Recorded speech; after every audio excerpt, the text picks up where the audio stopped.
Republican Representative Don Young of Alaska on Thursday used a pretty uncomfortable racial slur during an interview with a local radio station.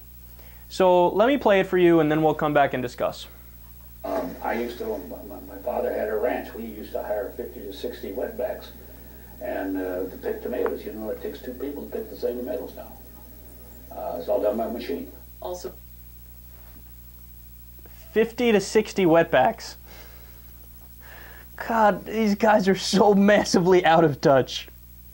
And then he didn't make it any better. Afterwards, he said, quote, during a sit-down interview with Ketchikan Public Radio this week, it's an Alaskan radio station, I guess, or show, I used a term that was commonly used during my days growing up on a farm in Central California. I love how he thinks that's an argument. That's like some hick from Mississippi saying, well, yeah, we use the N-word all the time. What's the problem? Wait, he said, quote, I know this term is not used in the same way nowadays, and I meant no disrespect. Oh, really? You meant no disrespect by calling them wetbacks? Well, in that case, we forgive you. Go right and move right along, son. What is wrong with these people? You know what it goes back to? And I'm not going to go on a crazy long rant here. Just it all goes back to egocentrism and ethnocentrism, right? So he's incapable of seeing the world through anybody's eyes but his own. Now, of course, everybody, from a literal standpoint, can only see the world through their own eyes.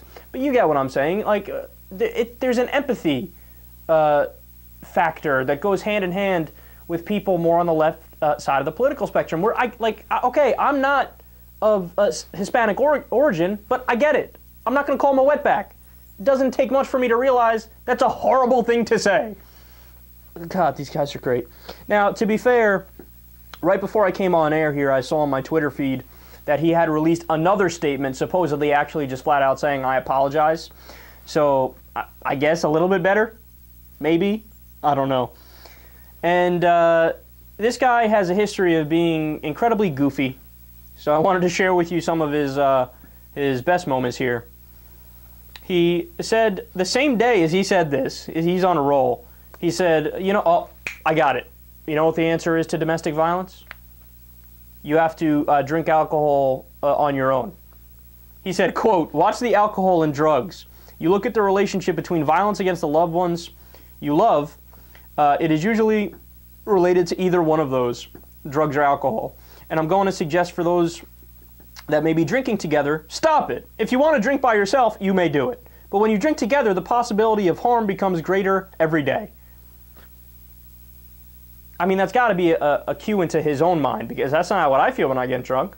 I want to give random people hugs when I'm drunk. These dudes thinking about hitting people? They're on another planet. Young once misattributed a quote to Abraham Lincoln on the floor of the House of Representatives. The quote called for members of Congress who opposed war to be hanged. Quote, congressmen who willfully take action during wartime that damage morale and undermine the military should be arrested, exiled, or hanged. Did you not ever read the First Amendment?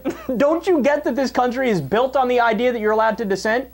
No, he actually thought, Abraham Lincoln said, if you dissent, if you're against war, if you voice being against war, you can be killed.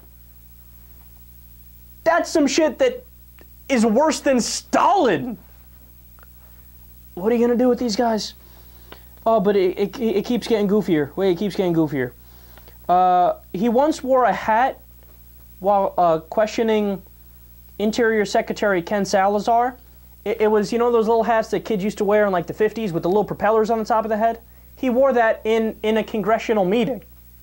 And people asked him, dude, why are you wearing that? Nobody understood it, right? And he was like, I'm wearing this to show you guys how seriously I take the concerns about Obama's energy program. Your guess as to what that means is as good as my guess. I have no idea what that means. It gets better. Wait. I know. It's getting crazier and crazier. He once waved a walrus penis bone at the incoming chief of the Fish and Wildlife Service, Molly Beatty. Why? Again, I have no idea. And where do you get a walrus penis bone? What are you doing, man? Even if, like, the set of balls you have to have on yourself to get a walrus penis bone. Whether you're buying it face to face in person, forget it. I'd be so embarrassed. Or buying it on the internet or some shit. Type in it walrus dicks. Google. Oh, they're so goofy. How did this guy get elected?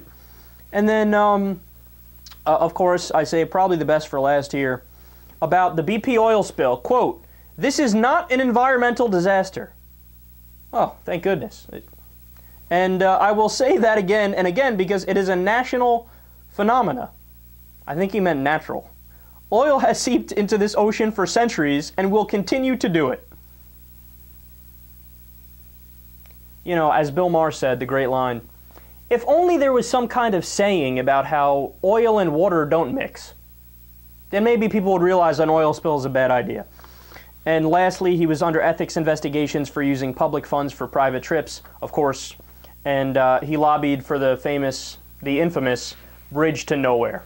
So small government conservative, fiscal conservative we got here.